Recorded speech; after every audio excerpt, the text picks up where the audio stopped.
এবার ৭ জানুয়ারি নির্বাচন নিয়ে কথা বলেছে জাতিসংঘ। সংস্থাটির নিয়মিত প্রেস ব্রিফিংয়ে উঠে এসেছে বাংলাদেশের নির্বাচন প্রসঙ্গ।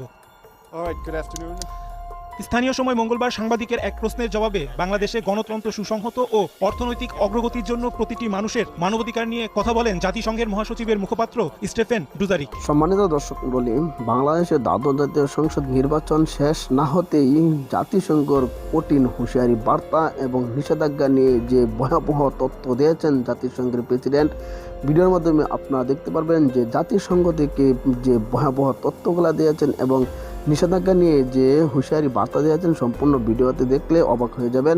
সম্মানিত দর্শক, ভিডিওটি অত্যন্ত গুরুত্বপূর্ণ, না টেনে সম্পূর্ণ ভিডিওটি দেখবেন। চ্যানেলে নতুন হয়ে থাকলে চ্যানেলটাকে সাবস্ক্রাইব করে পাশে থাকবেন।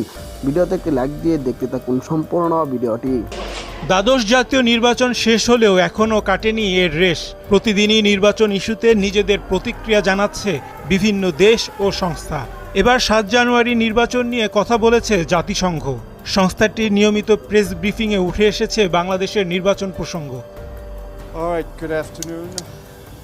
স্থানীয় সময় মঙ্গলবার সাংবাদিকের এক প্রশ্নের জবাবে বাংলাদেশে গণতন্ত্র সুসংহত ও অর্থনৈতিক অগ্রগতির জন্য প্রতিটি মানুষের মানবাধিকার নিয়ে কথা বলেন জাতিসংঘের মহাসচিবের মুখপাত্র স্টেফেন ডুজারিক।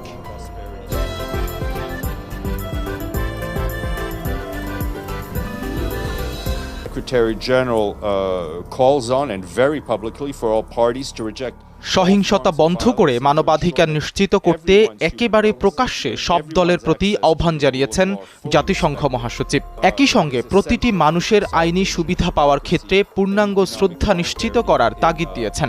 বাংলাদেশে গণতন্ত্র সুসংহত এবং অর্থনৈতিক সমৃদ্ধি নিশ্চিত করতে এটা অত্যাবশ্যক। আমরা যেসব সহিংসতা দেখেছি তাতে মহাসচিব উদ্বিগ্ন। এর আগে রোববারে দ্বাদশ জাতীয় সংসদ নির্বাচন নিয়ে বিবৃতি দিয়েছিলেন জাতিসংঘের মানবাধিকার বিষয়ক হাই কমিশনার ফলকার তুর্ক। সোমবারে দেওয়া বিবৃতিতে সদ্য নির্বাচিত সরকারের প্রতি গণতন্ত্র ও মানবাধিকারের বিষয়ে দেশের যে অঙ্গীকার তা ফিরিয়ে আনতে পদক্ষেপ নেওয়ার আহ্বান জানানো হয়। বিবৃতিতে অন্যান্য বক্তব্যের পাশাপাশি জাতিসংঘের মানবাধিকার বিষয়ক হাই কমিশনার বলেন, সরকারের প্রতি বাংলাদেশের সব নাগরিকের মানবাধিকার যেন সম্পূর্ণভাবে বিবেচনায় নেওয়া হয় তা নিশ্চিত করা এবং দেশে একটি সত্যিকারের অন্তর্ভুক্তিমূলক গণতান্ত্রিক প্রক্রিয়ার জন্য আবশ্যক শর্তগুলো জোরদার করা উচিত।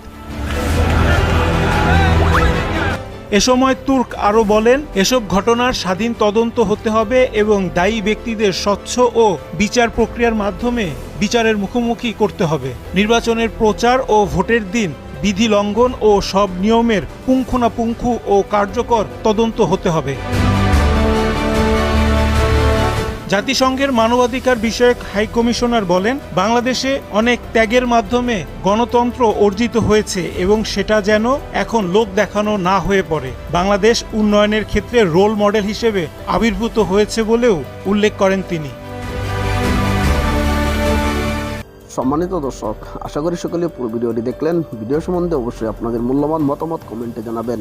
সম্মানিত দর্শক, জাতিসংঘ থেকে এই নির্বাচনকে কেন্দ্র করে একতরফা নির্বাচন যে ৭ তারিখে অনুষ্ঠিত হয়েছে, সেই নির্বাচনকে কেন্দ্র করে জাতিসংঘ থেকে যে বিবৃতি দিয়েছেন এই ভিডিওর মাধ্যমে আপনারা দেখেছেন।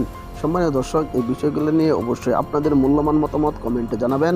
এরকম নতুন নতুন নিউজ আপডেট সবার আগে পেতে অবশ্যই চ্যানেলটাকে সাবস্ক্রাইব করে রাখবেন পরবর্তী আপডেটের জন্য। আজকের মতো ভিডিওটা এখানে শেষ করলাম। দেখা হবে পরবর্তী ভিডিওতে। সেই পর্যন্ত ভালো থাকবেন, সুস্থ থাকবেন, এই কামনা করে বিদায় নিলাম। আসসালামু আলাইকুম রহমতুল্লাহ।